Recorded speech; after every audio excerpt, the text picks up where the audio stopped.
आदाब, मैं मुमताज आलम रेज़ बात करूंगा मैं स्वीडन की और जो कुरान सोजी की गई है उस सिलसिले में।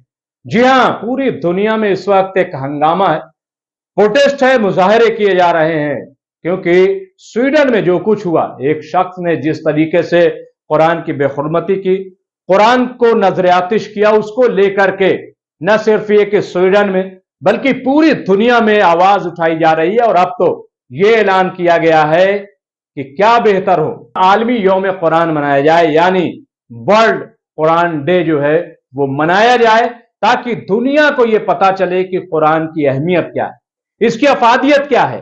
हालांकि दुनिया जानती है ऐसा नहीं है, लेकिन कुछ लोग हैं जो कुरान के खिलाफ हमेशा कुछ ऐसी हरकतें करते हैं, और ये हरकतें जाहिर है कि मुसलमानों को उकसाने के लिए, मुसलमानों को मुश्तिल करने के लिए कि ये कुछ रिएक्ट करें, या तो ये देखने के लिए कि मुसलमानों में कोई हिज्ब बाकी है कि नहीं बाकी, मुसलमानों में कोई दम दरूद रहा या नहीं रहा, मुसलमान क्या अपनी किताब, मुकद्दस किताब के लिए कुछ बोलेगा या नहीं बोलेगा।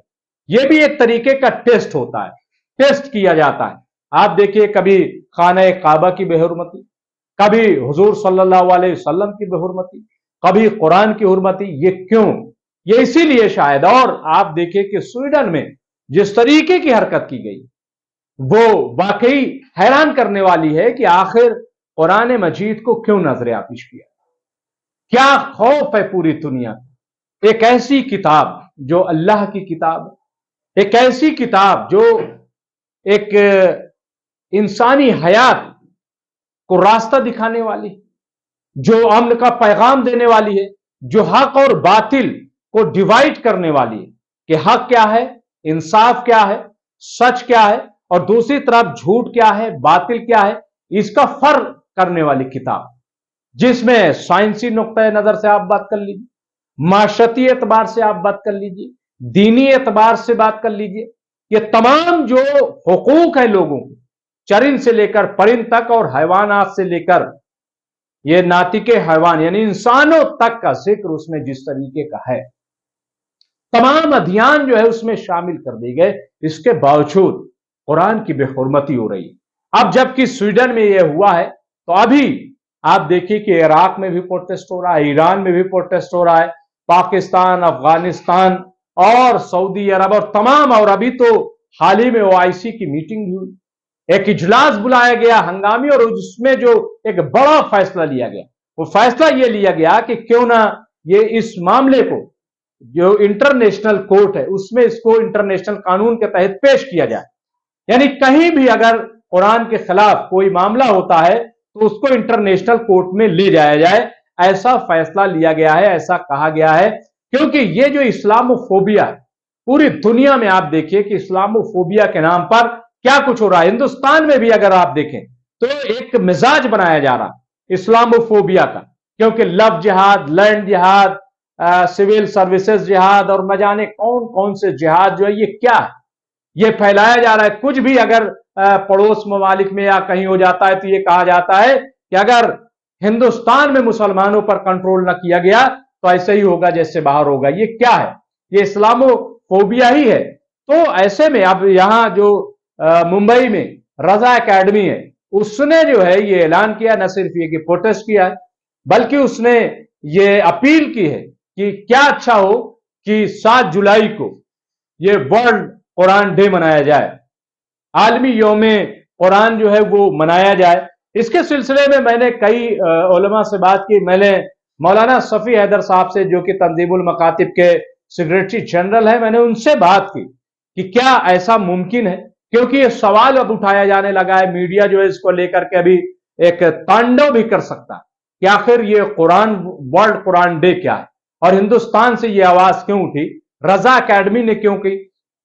तो इस पर मैंने जब मौलाना सफ़ी हैदर साहब से बात की तो उन्होंने कहा कि देखिए, वर्ल्ड डे या इस तरीके के डे मनाने की कोई रवायत तो नहीं है कुरान को लेकर के, लेकिन एक डे जो वर्ल्ड कुद्स डे मनाया जाता है, जो हजरत इमाम खुमैनी रहमतुल्लाह अलैह उन्होंने ये शुरू किया था बैतुल मुकद्दस के लिए, और जो फिलिस्तीनियों पर मजालिम हो रहा है, तो ये मुसलसल 44 साल से 44 ईयर से یہ ورلڈ پوسٹ ڈے منایا جاتا ہے. تو اگر قرآن کے خلاف جس طریقے سے پوری دنیا میں پروپیگنڈا کیا جا رہا ہے, قرآن مجید کو بدنام کیا جا رہا ہے, کہیں اس کی آیتوں کو ہٹانے کی بات ہو رہی ہے, کہیں اس کو یہ کہا جا رہا ہے کہ اس میں جو حقوق بتائے جا رہے ہیں وہ صحیح نہیں ہے.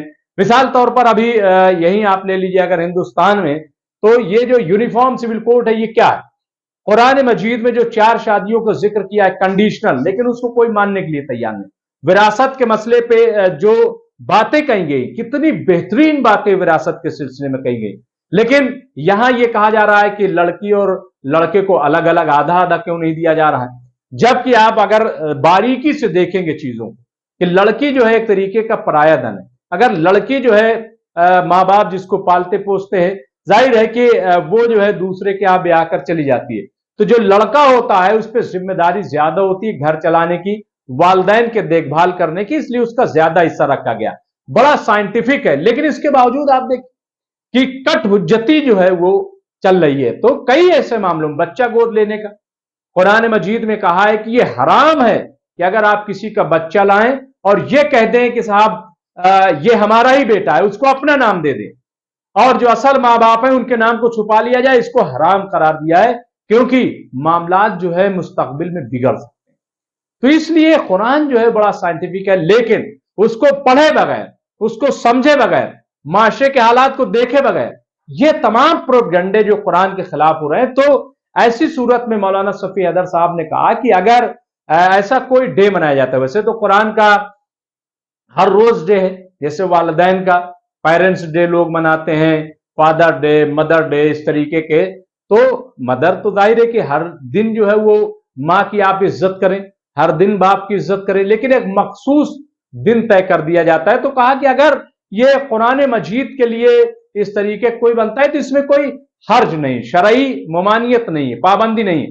تو بہرحال رضا اکیڈمی نے جو اعلان کیا ہے, مجھے نہیں پتا جو اپیل کی ہے وہ اپیل ملک کی سطح پر کی ہے. جب انٹرنیشنل کی بات ہو رہی ہے, ورلڈ قرآن ڈے کی بات ہو رہی ہے, تو ظاہر ہے کہ انہوں نے باہر بھی رابطہ کیا ہوگا, یا کیا شکل صورت ہے مجھے نہیں معلوم. کل جو ہے وہ جمعہ ہے, کل 7 جولائی ہے, اور یہ اعلان ہے, تو ظاہر ہے کہ مظاہرے تو ہوں گے, پروٹیسٹ بھی کیے جائیں گے. میں ایک چیز ضرور کہنا چاہتا ہوں کہ جہاں کہیں بھی پروٹیسٹ ہو, میں ہندوستان میں خاص طور سے بات کروں گا, ضرور آپ پروٹیسٹ کریں, لیکن ایک شعر ہے کہ حال کو مستقبل کی خاطر جوڑ رکھا ہے ماضی سے, تیر کو جتنا پیچھے کھینچو اتنا آگے جاتا ہے.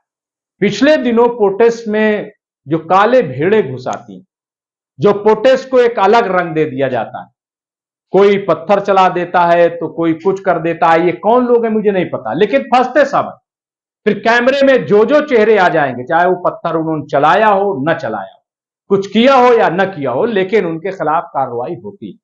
تو جہاں کہیں بھی پروٹیسٹ ہو, دیکھیے پروٹیسٹ جو ہے وہ ایک علامتی پروٹیسٹ, ایک انڈیکیشن ہے کہ اپنے غصے کا اظہار. تو اس کے بہت سارے طریقے ہو سکتے ہیں. گھر میں آپ پرچم بھی لہرا سکتے ہیں, بہت سارے طریقے ہو سکتے ہیں.